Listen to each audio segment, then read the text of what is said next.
Bonjour, dans la leçon d'aujourd'hui, nous allons étudier la Révolution verte en Inde.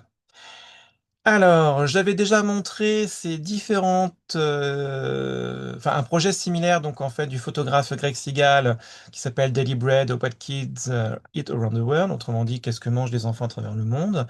Donc la dernière fois on avait montré des enfants du Brésil, bah, cette fois-ci on va montrer des enfants qui viennent d'Inde. Là encore une fois, quand on compare les images, on constate que certains ont accès à beaucoup de nourriture, notamment effectivement Shraman, hein, qui vit à Mumbai. Bon, ils vivent tous à Mumbai, mais lui il est dans un quartier riche. On voit par contre que d'autres enfants, notamment par exemple ceux-ci qui vivent dans des bidonvilles, ont accès à moins de nourriture, surtout effectivement Pranita. Donc ça montre là encore une fois que l'accès à la nourriture, c'est pas effectivement dans ce cas-là si facile que ça pour tout le monde. On n'a pas tous accès à la même quantité ni la même qualité de nourriture. Alors, qu'est-ce qui se passe en fait exactement en Inde? Eh bien, l'Inde, c'est déjà effectivement le premier pays le plus peuplé de la planète. Alors, pas depuis longtemps, hein, depuis 2022. Mais c'est un pays qui compte 13,7% de sa population en situation d'insécurité alimentaire, c'est-à-dire qu'il ne mange pas à sa faim, qu'il ne répond pas à tous ses besoins caloriques. Et ce qui se passe, c'est que ça a des conséquences, hein, parce que bah, vous avez donc par exemple à peu près un tiers des enfants de moins de 5 ans qui ont un retard de croissance, qui sont donc plus petits que ce qu'ils devraient être en temps normal. Vous en avez 18% qui sont beaucoup plus maigres qu'ils ne le devraient. Et puis vous en avez même 3% qui finissent par mourir de malnutrition, sous-nutrition. C'est un problème. Sachant que l'insécurité alimentaire, elle avait largement diminué au fil des années, mais à partir de la crise de 2018, elle est largement remontée. Donc ça montre bien que l'Inde, elle n'a pas réussi encore aujourd'hui à résoudre le problème de la faim dans son pays. Donc pays d'ailleurs justement qui se trouve en Asie du Sud, hein, puisqu'on ne l'avait pas encore situé. Donc, pour résoudre le problème de la faim, ça fait des décennies que l'Inde a choisi une solution. Ce n'est pas d'augmenter le nombre de surfaces agricoles, hein, comme au Brésil. Ça serait plutôt, parce qu'on là, en fait, on voit que là, les surfaces agricoles, elles ont stagné, hein, c'est toujours à peu près les mêmes. La stratégie de l'Inde, ça a été plutôt d'augmenter les rendements agricoles. Les rendements agricoles, en fait, c'est la quantité de nourriture produite sur une parcelle, sur une unité de mesure donc de surface cultivée. Eh bien, ce qui se passe, justement, par exemple, si on voit la quantité de riz produite sur une unité de surface standard, eh bien, celle-ci a augmenté en Inde. En 1960, c'était aux alentours de 15 kilos. C'est passé à plus de 32 kilos en 2005, par exemple. Donc ça a été la stratégie donc de l'Inde, c'est ce qu'on appelle la révolution verte. Alors, comment on fait la révolution verte? Eh bien, on va modifier des techniques agricoles pour justement augmenter la croissance des plantes et leur rendement.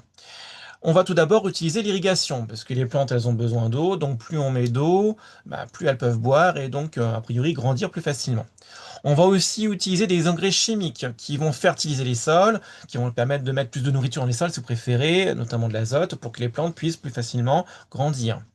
On va aussi utiliser des pesticides. Les pesticides, ce sont des produits chimiques aussi, bien évidemment, qui vont éliminer tout ce qui est insectes et moisissures qui ont tendance à attaquer les récoltes, ce qui permet de les préserver et donc de garantir une plus grande production agricole. Et puis enfin, on va utiliser des sélections de plantes beaucoup plus productives, c'est qu'en fait, qui vont par exemple, si je prends du riz, avoir plus de grains sur la plante, ou qui vont plus facilement résister à la sécheresse. Donc ça s'est fait par sélection génétique ou par manipulation génétique. Et tout ça, effectivement, ça a marché. Mais toutefois, ça a des limites. Car même si les rendements ont augmenté, ça fait à peu près 20 ans maintenant que les rendements, ils stagnent. Donc, comme la population, elle, continue à augmenter, bah, ça veut dire que là, la population augmente plus vite que la production agricole. Ça commence à devenir problématique. C'est pour ça justement que l'insécurité alimentaire augmente actuellement en Inde. Et puis en plus, si la révolution verte qui a été appliquée aussi bien dans les régions en jaune ici qu'en vert foncé là a été efficace, il y a d'autres régions d'Asie, enfin je veux dire d'Inde, qui ont peu bénéficié de cette révolution agricole, notamment parce que ça coûte cher quand même mine de rien installer cette révolution verte, hein, parce qu'il faut de l'argent pour acheter les engrais, pour acheter donc les pesticides, pour faire de l'irrigation, etc., etc., pour acheter des semences sélectionnées. Et ceux qui le font ont tendance parfois à s'endetter, à s'appauvrir. Certains se suicident même d'ailleurs à cause de ça. Donc, tout le monde peut pas l'appliquer. C'est toujours l'accès le problème en fait aux plus pauvres quand on fait une stratégie pour augmenter la production agricole. Donc, ça veut dire que ce n'est pas suffisant. C'est pour ça que l'Inde commence à faire une transition agricole vers une agriculture plus durable. Et quand on dit plus durable, ça veut dire qu'en fait, on peut utiliser les pesticides et les engrais chimiques, qui en plus ont tendance à créer pas mal de cancers, des maladies, etc. Et qui permettent aussi d'être accessibles aux plus pauvres, qui eux ne peuvent pas acheter ces produits. Là encore une fois, la solution, ça va être l'agroforesterie qui permet donc justement en fait de cultiver plusieurs cultures en même temps sous les arbres qui ont tendance en plus justement à fixer les sols, les eaux de pluie, à fertiliser les sols, à ralentir donc les sécheresses, etc., etc. Donc là, par exemple, sur ces images-là, on voit qu'une personne elle a planté des arbres différents pour avoir donc justement des bananiers, pour avoir donc là des fruits pour manger, mais aussi donc par exemple des cocotiers, aussi pour manger, mais aussi pour vendre. Le cacaoyer, là, c'est clairement pour vendre en exportation. On va avoir aussi donc en fait des épices comme de la cardamome, du poivre à des étages un peu différents. Donc tout ça, ça permet justement déjà d'avoir plusieurs cultures en même temps, de manière effectivement ombragée. Comment ça marche effectivement exactement concrètement l'agroforesterie? On va avoir des grands arbres qui vont être à la fois des arbres qui peuvent être après être coupés pour faire du bois de chauffage ou surtout du bois de construction, et qui permettent en tout cas pendant qu'ils poussent de faire de l'ombre pour d'autres arbres et des cultures qui n'ont pas besoin forcément donc d'avoir trop de soleil et qui permettent surtout de fixer les sols pour retenir l'eau, retenir les sols, etc., etc.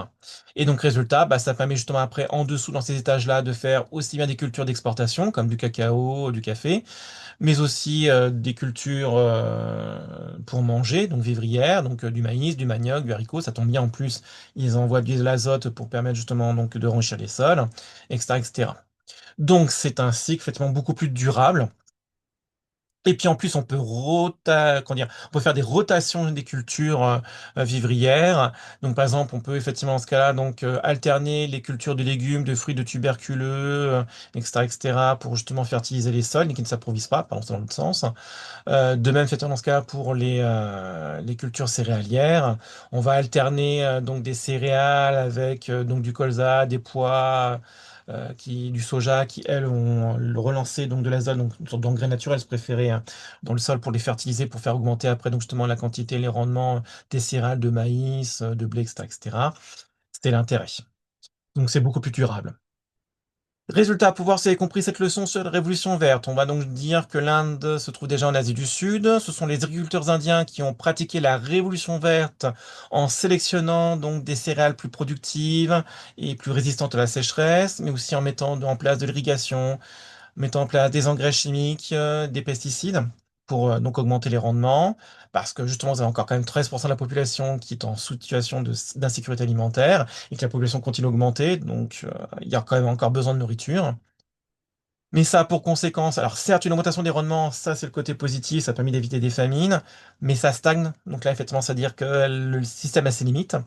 Et puis en plus, ces usages d'engrais chimiques et de pesticides, en plus de tuer certaines personnes parce que bah, c'est toxique, ça appauvrit les agriculteurs les plus petits qui, pour le coup, n'ont pas accès, c'est très problématique. Et puis ça crée de la pollution de manière générale. Donc il faut des solutions plus durables pour continuer à augmenter la production agricole tout en réduisant les pollutions. Donc ça va être l'agroforesterie, là encore une fois, qui va permettre de cultiver plusieurs cultures en même temps sur les mêmes parcelles en rotation en associant des arbres et d'autres cultures, à la fois céréalières, légumineuses, etc., etc., et qui permettent en plus de fixer les eaux de pluie, fertiliser les sols, réduire les sécheresses, etc., etc. Pour voir si vous avez compris cette leçon, vous allez essayer de répondre à ces 6 questions flashcards, questions-réponses. Vous allez faire une pause, le temps d'y répondre, et puis dès que vous avez fini d'y répondre, vous relancez les vidéos pour voir la correction. Allez, faites pause. Allez, on estime que vous avez répondu aux questions. Donc là, on voit si les réponses. J'espère qu'elles sont bonnes. Si ce n'est pas le cas, bien sûr, corrigez-les. Et après, il n'y a plus qu'à les apprendre. Et je vous dis donc à la prochaine leçon. Au revoir.